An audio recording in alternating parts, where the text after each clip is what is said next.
So that clamp is holding that clamp, which is holding the handle, and then we're going to clamp it in the vise. That is the contraption.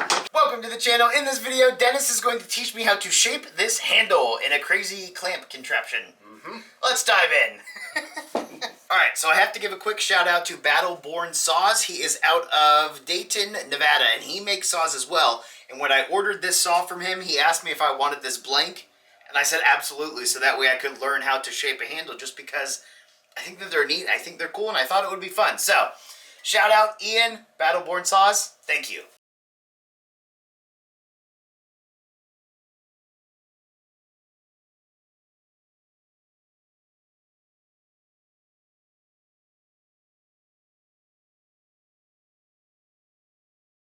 What I like to do is just kind of, get a, certain area, and then I just trace it out. Do you use your finger as a spacer? Yep, I use my finger to guide it. And then I kind of go just to there on this part, and I'll do the same sort of thing up here. Rotate that around. I'll stop right there. Then I'm just going to go right over to the other side.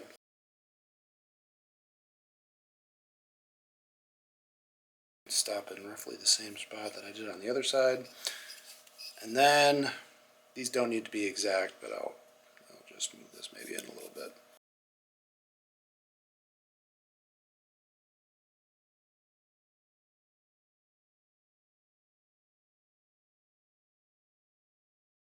And then I want to kind of finish these areas off, and this is sort of a little bit of art, because I'm just trying to like feather these in.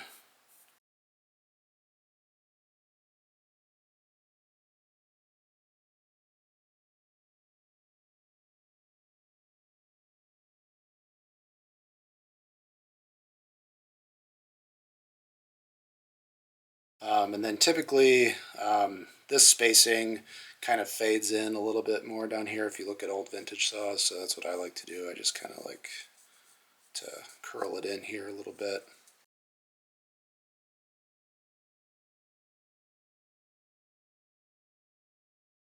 I start in the middle when I'm doing the cheek chamfer, because then I can kind of tilt my finger. I'm kind of like rolling my finger on here, and I make this a little bit thinner back here, open it back up, and then come around and thin it back out.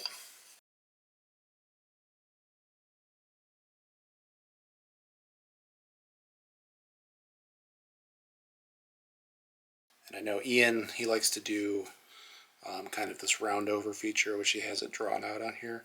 I might do that as well, I'm not sure yet. Let the wood speak. Let the wood, yeah, exactly. What does it want to do? And then we're going to chamfer up here. So this is where our brass goes.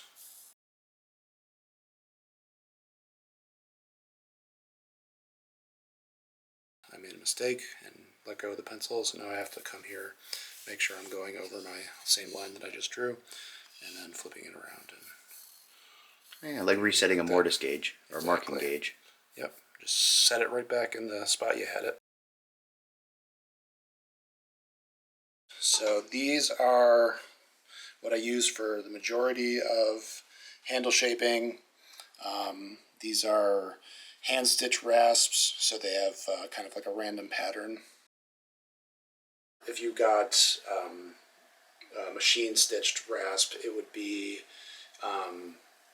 sort of, the teeth would come out in a certain pattern, and when you use that on the wood, it would imprint that pattern onto the wood, and you'd have to spend a lot of time kind of erasing these rasp marks. So the old way of doing it was to stitch by hand, and naturally if you're stitching by hand there's going to be a little bit of variation, but the idea is that when you push the rasp through, a tooth or series of teeth isn't going to be removing material in the same spot. It's going to be kind of random all over the place. What some of the companies like Karate are doing now is they are stitching with a machine, but the machine has sort of a random algorithm that kind of, every single one is probably different than the last because it's just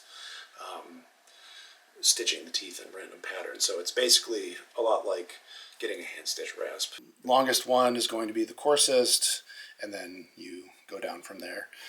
This one's a little unique because it's a rat tail, so it's circular. I don't use this one all the time, but occasionally I do turn to this one. And then for like more fine details, I have this set of smaller rasps and files. And these are basically, so like here's a half round rasp, and it comes with an equal half round file. So for some of the smaller details, I can make quick work of whatever I need to do and then smooth it out with the identically shaped file. Nice, right yeah. afterwards, yeah. What brands are these so people know? So these are Karate, and they are excellent quality. They ship from Italy and they show up at your house in like 2 days. It's amazing. Nice. So those are great. And then these are via Lee Valley. These are the RU. I think I'm saying that right. I've got the handle here where I want it. So for now, like I said, I'm going to do the inside grip first. And again, I'll say I don't enjoy this part as much, so I do it first. And I'm going to go with the biggest rasp that I possibly can that I can fit in here so that I can remove material as quickly as possible so I can move on to something more fun. And then one thing I will say about these hand stitch rasps that I have is that they're actually they have a handedness, so there's left and right hand. I'm right-handed, so I have the right-handed version. And what that tends to mean is when I'm pushing it this way, which is what I tend to want to do, this way, which is what I favor because of being right-handed, the rasp works really well. If I were to flip it around and push it this way, the rasp doesn't work nearly as well. And that can get kind of tricky to keep track of when you're shaping a handle because you're kind of contorting yourself in a lot of different positions. But like for something like this, I might want to pull it up this way, but that's pushing the rasp in the wrong direction. So I'm actually going to come down on it. So basically what I'm keeping in mind is that I always want to kind of be going this way because that's from you. Away from me, yeah, and that's the preferred movement for this type of rasp in this direction that I'm going in. But So right now, are you just taking these corners down to match the line? yeah, so that's what I'm gonna do first. Okay. And this kind of thing is all preference. Like, do I want to be like this taking it down? Do I want to be like that taking it down? I don't like to have a super sharp curve in here because that can feel uncomfortable, so I kind of like to make it a little bit more gradual. So I'm going to start kind of like this, and this is why I don't like doing the inside grip because I'm going to be bumping into that. But anyway, so this is just the kind of movement that I like to do, and yeah, I'll just go right ahead and do it.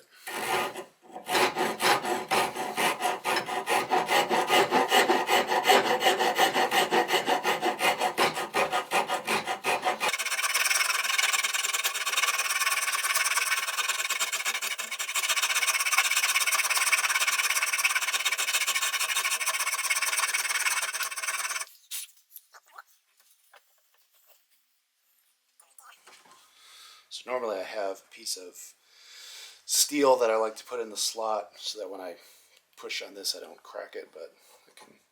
No, this is just a blank. Just gonna be careful. I'm not making it a saw. Yeah. So yeah, we're just having fun. Yeah.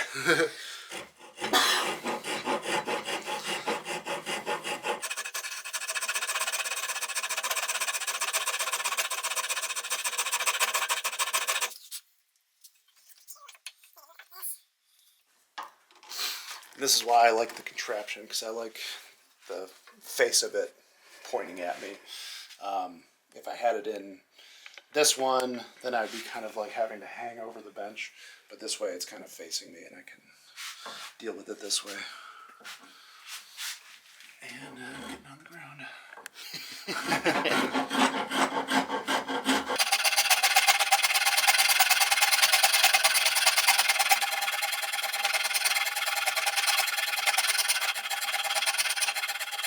It's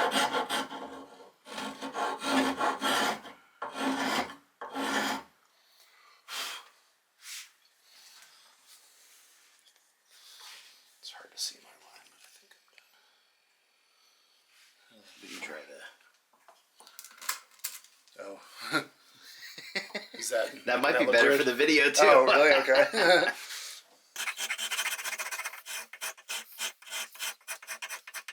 But yeah, it's actually pretty easy to, even though I was like, going from here to here and then here to here, and then it's pretty easy to fade all of that in together. Usually if you do a couple of these longer movements over this area, it'll fade in nicely. And a lot of that stuff also gets taken care of with sandpaper too.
So one thing I want to kind of look at after that is, do I have these lines coming up sort of equidistant on either side, just to kind of help maintain some symmetry as I move along. But all right, so now I'm doing the outside grip, and I'm also upgrading the size of my rasp. This is a little bit more aggressive, and mainly I'm using this one because I'm just trying to remove material right now, and I have a little bit more room to work with on the outside of the grip. So, but the concepts are still the same.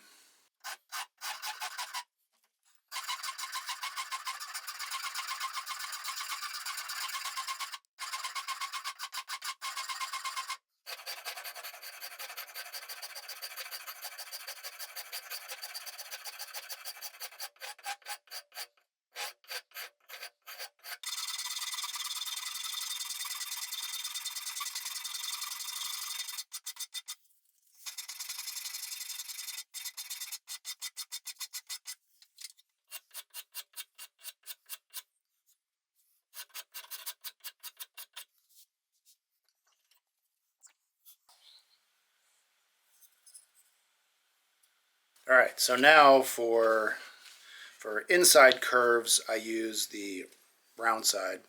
For outside curves, I flip it around and I'm going to use the flat side. So for this outside curve, we're going to put a chamfer here.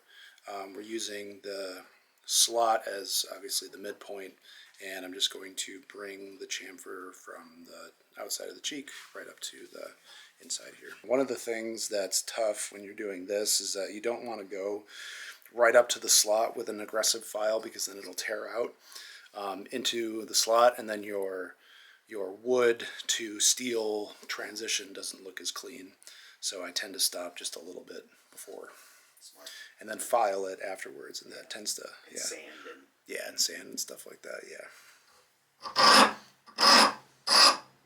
Same thing with up here. So I don't want to go down. Yeah, I want to kind of come up a little bit, which again is not what this file or this rasp likes to do, but It's better than the alternative. Starting over. Yeah, exactly.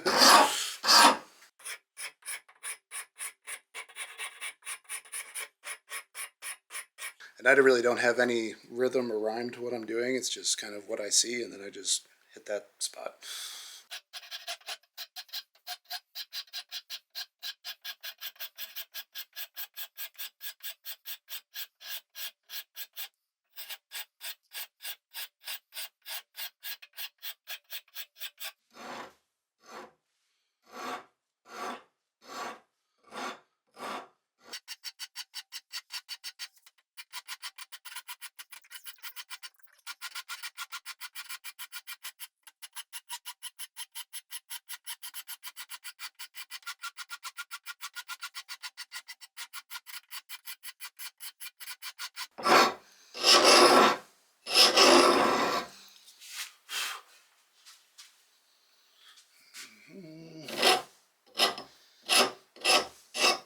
Now that I'm approaching the slot here, and see, I already, yeah, it's not too bad there, but I'm approaching the slot and the top of the mortise here inside. I'm switching to the files. I'm not a very good camera person. I'm trying. You're doing fine. Thank you. I'm moving around too much.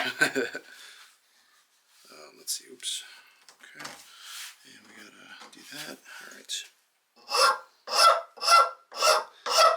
So this will also give me a head start on sanding, which I'll take that any day. Oh, absolutely.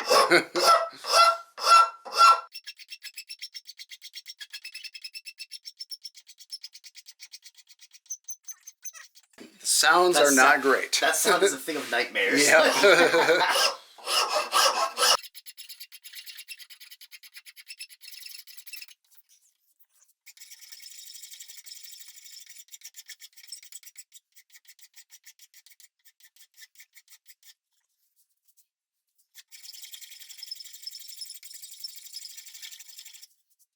And sometimes I care a lot about making sure that this is like a straight, like flat area in between the 2 points.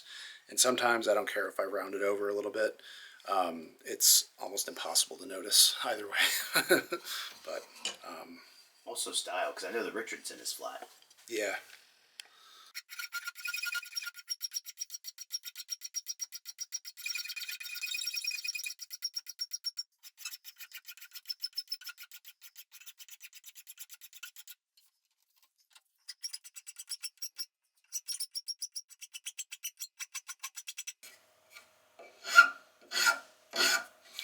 And then sometimes I'll leave like a hard line here for a decorative, and then sometimes I'll just go ahead and round it over. I think that's a big thing with this too, is if you're shaping your own handle, have fun with it. Yep. If you think it looks good, do it. Yeah, and I mean sometimes you'll just have a feature kind of come out naturally, and then you can choose to emphasize it or whatever you want to do. So yeah, that kind of stuff happens all the time, and that's how you develop your own style, which is sort of nice. Now, do you have to worry about this? Do you have to worry about this tearing out? Like the sides, since you're going this way, do you have to worry about this popping, or? Yeah, so what I don't usually do is hit it from that side. When I have whatever I have facing me this way, that's what I work on this side. Okay. So I don't like to go down there like that. But yeah, exactly. Plenty of opportunities to get tear out. I thought you were going to say a different word. I'm proud of you for not. Yeah. There are a lot of different words circulating in my mind.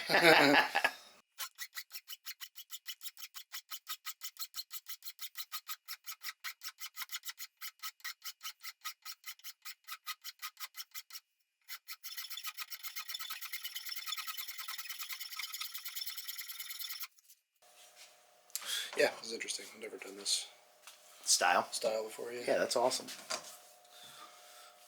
Tell Ian thank you when you talk to him. Yeah. Like, hey man. Yeah. Thanks for Shaped that. your handle, thanks. Yeah.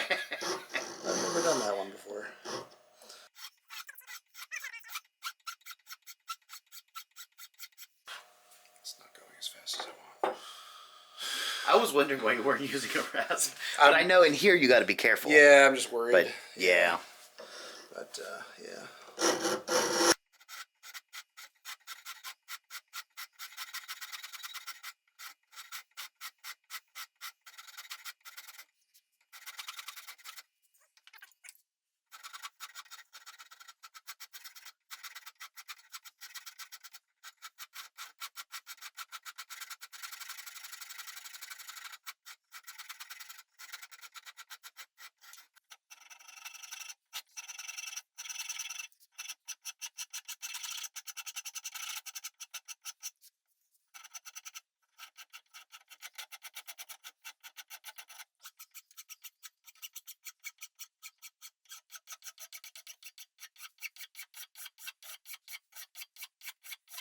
So now I'm pretty satisfied with what's going on up here, and for the most part I'm going to leave this alone until I go and sand it and probably just iron out some more of the finer details with some of my smaller tools. But for now I'm going to finish up the inside of the grip, at least as far as rasping goes, and I'm going to work on the shape of this horn, and then I'm going to move and do the same thing to the outside.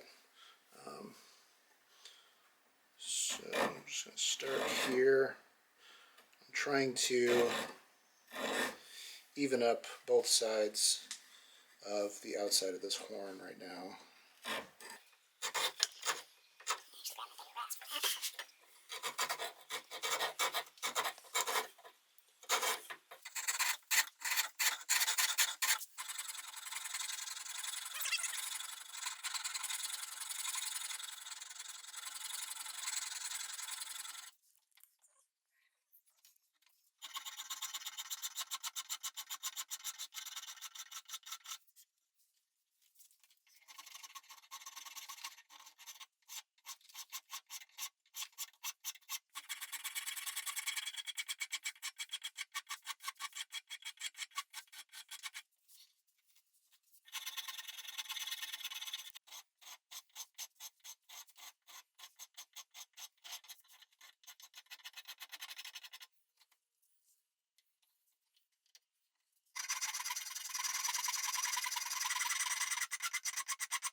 So now are you basically shaping it till it's comfortable? Yeah. Do you ever just... Because I haven't seen you do that. I know, or yeah. you just know it's not there yet because you've done this. I know, yeah, I know it's not going to Okay. be there yet, yeah. Yeah, sometimes when I'm like trying out a different design, I'll be grabbing it like a bunch of times throughout. But yeah, I know it's not going to be Comfortable yet. good yet, yeah.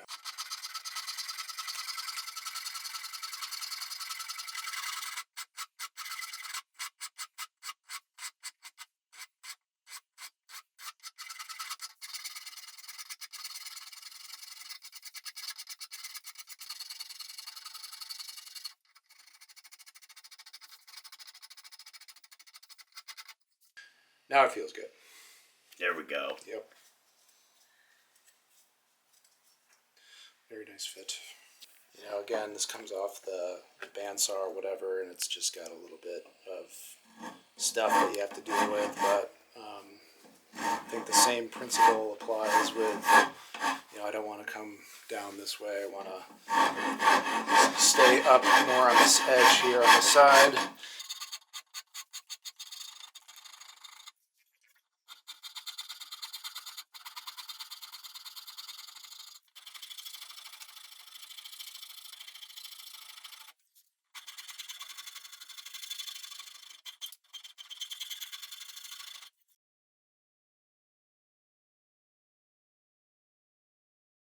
Yeah.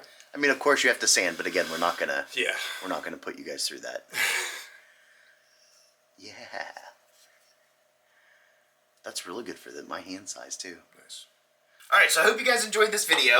First, let me apologize for my camera skills, because normally I just have the camera like this and I'm talking to it, or it's like over it, I'm just working on the bench, so apologies for that. The main thing that I was noticing is that he was moving around a lot, so don't be afraid to move around, reclamp it if you need to, shift things around. He did a lot of that, so it's going to be interactive, or active, I guess.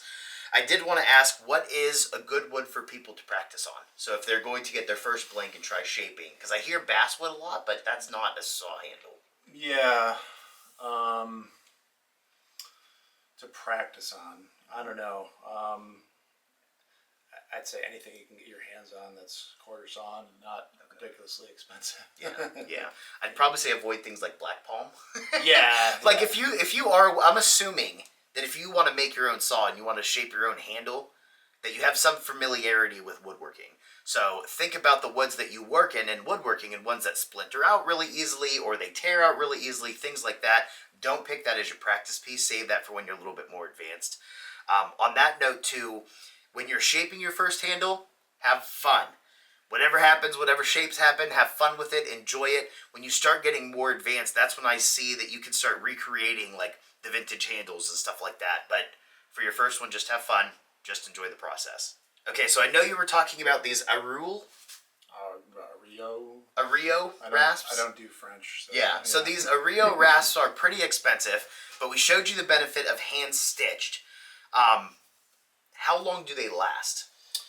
I believe they last quite a long time, and I know that the yarn that I'm about to work on is going to put it to the test. So we'll see how it feels after that. But I believe they can be sharpened. I'm not sure how. You guys Google that on your own. Yeah.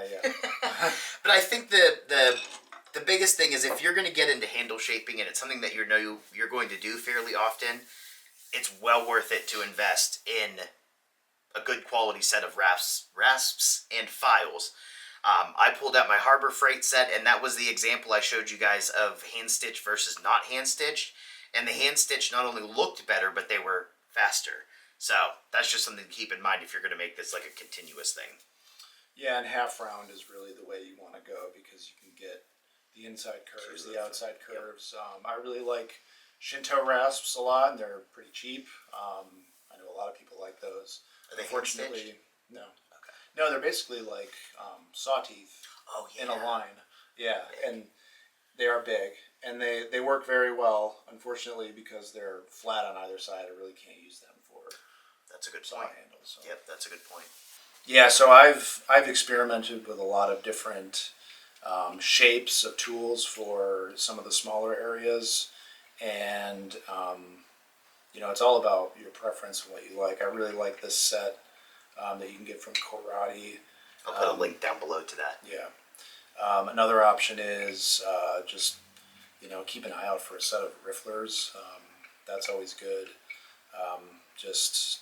You want to sort of over time accumulate different shapes because you never know if you're going to be looking at something and you're like, oh, this is the thing I need to fit in this goofy spot right here. So this one has served me well, and I also have a bunch of other different shapes. You hoard files. I hoard files, yeah.